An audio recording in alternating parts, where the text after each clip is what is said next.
I grew up in the country, in the wheatbelt area where it never rained, but our unique flora grew like weeds. I thought I knew country. How wrong I was. My knowledge is almost superficial when I start to learn about the connection to country that the original owners have. Noel, how can you describe, or how do you describe connection to country?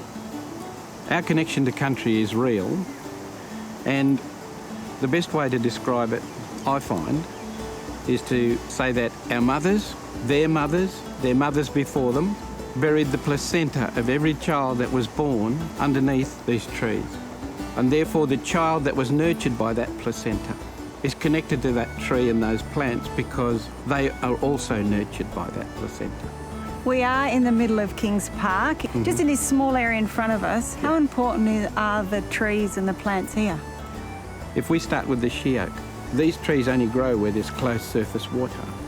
And that means that most of the groups were not allowed to go down and drink out of creeks and water lines and waterways.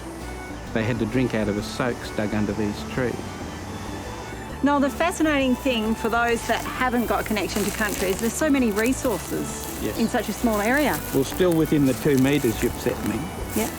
If I take a piece of this sedge, get 2 sticks, if I flatten it, and those fibres begin to separate. They do. And as they separate, that means... Yeah, you can see it.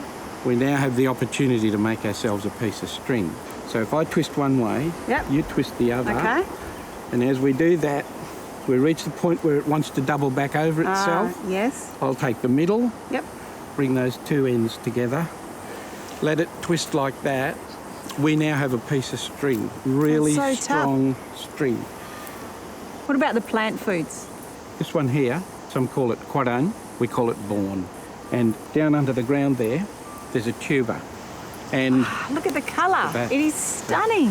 Yes. So if we peel that away, Yep. and you taste the end of that. Taste the end of it. Yep. What I must tell you now is we call it wait a while. It gets a bit hot. It gets a bit hot, And that's why they grow in close proximity to the she oak. For the water, Yes. the most important natural resource that there is. You drink water with it, and it's beautiful.